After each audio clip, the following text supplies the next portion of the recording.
Buenas tardes, doctor. En esta oportunidad, mi grupo y yo vamos a exponer sobre la lectura de María de los Ángeles Guevara, pues sobre el análisis del Tribunal Constitucional para determinar la confiscatoriedad de un tributo. Pues la autora menciona en la lectura que el Estado, al ejercer la potestad tributaria, debe respetar ciertos parámetros, como son los principios constitucionales y los derechos fundamentales de la persona, que no debe haber un ejercicio mayor a lo que indica la Constitución, ¿no? Para ello se ha formulado la realidad problemática, pues aparte de los principios que están basados en la Constitución, existen otros principios, como es el principio de la capacidad contributiva.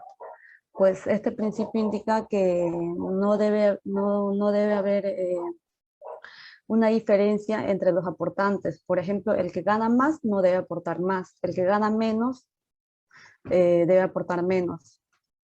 Eso limita el principio de capacidad contributiva. Con respecto a la hipótesis, pues menciona que en nuestra Constitución no se encuentran establecidos los criterios para determinar si un tributo tiene efectos confiscatorios o no. Como también no existen parámetros que el tribunal declare que un tributo es confiscatorio. Le doy paso a mi compañero. A ver, como parte del análisis más exhaustivo que hemos hecho sobre esta autora, nos percatamos al menos de 3 situaciones. Primero, la no imposición. Si bien el Estado puede crear los tributos, estos tienen que primar en un principio la razonabilidad, por eso tienen que ser razonables. Ahora, estos tributos no pueden ser perjudiciales. Y esto reflejado en las grandes aportaciones y en los pocos resultados, claramente en la mayoría de veces en personas jurídicas.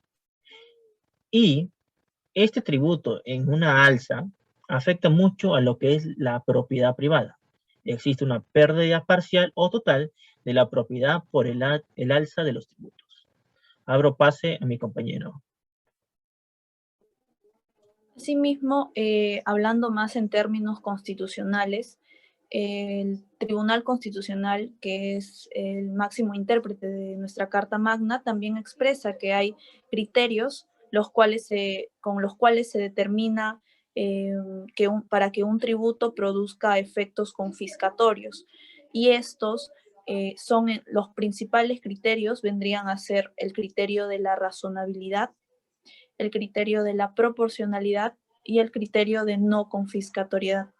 Todos estos criterios siempre estarán ligados a los derechos que vienen a ser expresados y plasmados en nuestra Constitución, los cuales siempre van a brindar protección para las personas y también para sus derechos fundamentales.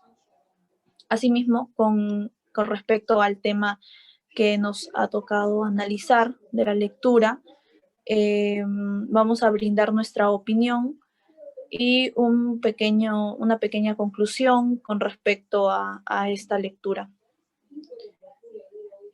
Bueno, no sé si quieren comenzar a exponer sus puntos de vista. Empiezo yo.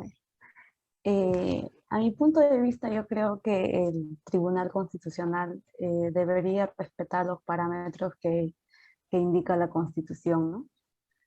Ya que para ello existe el principio de no confiscatoriedad, pues este principio limita el ejercicio de la potestad tributaria estatal, ya que si en caso se aprobaría la confiscatoriedad del tributo, pues habría mucha desigualdad entre las personas, ¿no?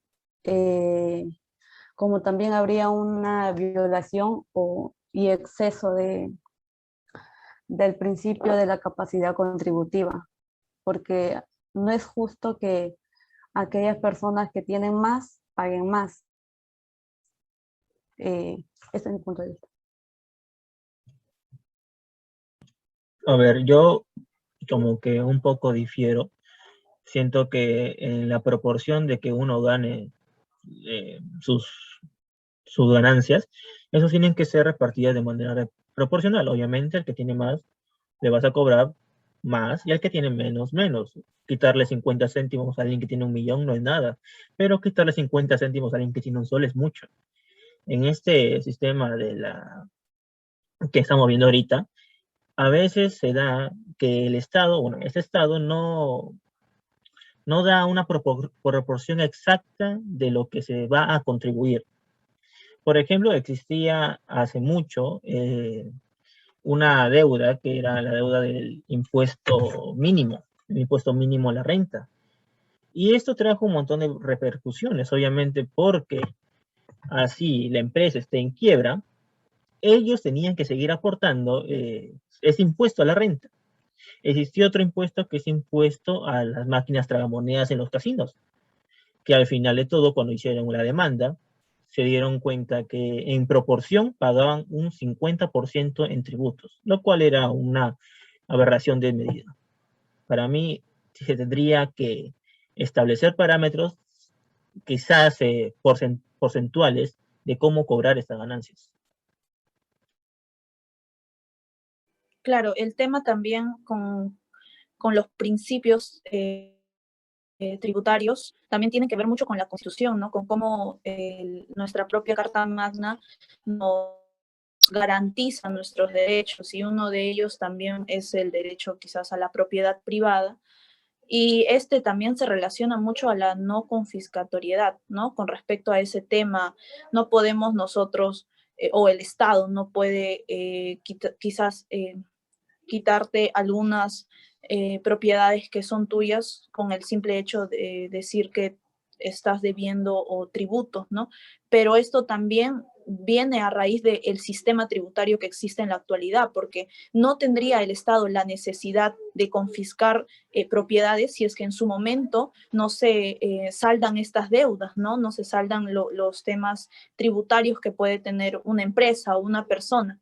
Esto también debe de cambiar. ¿Por qué entonces existen muchas empresas que a la fecha tienen una deuda enorme con el Estado? Porque quizás en su momento no se pudo prevenir estos temas. Porque si nosotros como Estado desde un principio somos constantemente, somos muy permisivos quizás con algunos temas, se van a dar plazos mucho más grandes y la deuda va a seguir creciendo. Entonces, también se puede ver hay mucha diferencia en eso, ¿no? No solamente debemos de ver en la teoría, sino también en la práctica. Asimismo, la Constitución, como menciono, al garantizar los derechos, también de cierta forma garantiza de que exista el principio de razonabilidad, ¿no? El hecho de que tú como persona que ganas un sueldo, o que una empresa pequeña que tiene una cantidad anual de ingresos quizás mucho menor en comparación a una empresa mucho más grande, no vamos a pensar en el principio de igualdad entre esas dos empresas cuando hay una gran cantidad de dinero de diferencia entre sus ingresos, sino que veríamos un principio de proporcionalidad con respecto a la cantidad que mueve esa empresa o esa persona. Entonces, hay muchos aspectos también muy importantes que no solamente se ven en la teoría o en lo que está plasmado en nuestras leyes, sino también lo que está sucediendo como Estado y como sistema tributario actual en el Perú. Yo concuerdo con la compañera porque en sí el Estado primero debería de trabajar en lo que es la gran problemática, ¿no? De lo que es del cobro de los tributos, porque en sí las grandes empresas son los que valen más, pues. Al final terminan pagando, son las pequeñas y medianas empresas, porque hace poco creo que las empresas mineras debían años y años, años de impuestos, y unos 2 o 3 creo que empezaron a pagar, y creo que si en caso se aprobara la confiscatoria del tributo, sería un pues no hay igualdad de condiciones para todas las empresas. Sí, bueno, la mayoría también de problemas es que el Estado cobra, pero también el personal del que cobra, que más o menos es un ente administrativo netamente, no hace su función capaz de notificar. Muchos se avalan de esta palabra que es la notificación. Al no haber una buena notificación, lo que hace la empresa o el ente que tiene las deudas es recurrir al nulo requerimiento del pago, obviamente. Pide una prescripción por no haber recibido correctamente la notificación. Y esto es lo que avalan la mayoría de las empresas para no pagar. Ahora, las empresas actualmente están pagando muchos sus impuestos, pero tal vez se deba también a la alza del dólar, porque les conviene en muchos aspectos. Sin embargo, considero también que el Estado debería poner un poco más de supervisión y poner gente más preparada en el ámbito de los tributos. Solo así podríamos cobrar de manera inmediata y de manera formal, y así sería mejor quizás para todos nosotros. Sí, exacto. Lo que menciona el compañero es muy cierto, porque, claro, como bien es cierto de que existe mucha demora o quizás muchos trámites, ¿no? En los que empresas para quizás evitar los tributos o pagar, se avalan en estas pequeñas, quizás, no sé, juegos que puede existir dentro de nuestro código, ¿no? Del código tributario, de la misma ley administrativa que brinda plazos, que brinda trámites, y todo esto, aunque en un principio se haya creado para que exista un orden, actualmente vemos que simplemente dilata el tiempo o quizás se avalan otras, el ente, el administrador, ¿no? Entonces, eso es un tema que debería el Estado tomar mucho en cuenta, el hecho de que debemos de eliminar quizás algunos trámites o algunos tiempos que simplemente dilatan, ¿no? El hecho de dar los tributos, de poder quizás tener ese dinero y ya poder crear los proyectos como Estado y para la sociedad. Bien, creo que esto sería todo por nuestra parte de la exposición. Se alargó, creo, un poco más de lo debido, pero fue interesante. Bueno, sería todo. Muchas Sí, sí, es muy gracias. interesante. Gracias, Sí, doctor. gracias.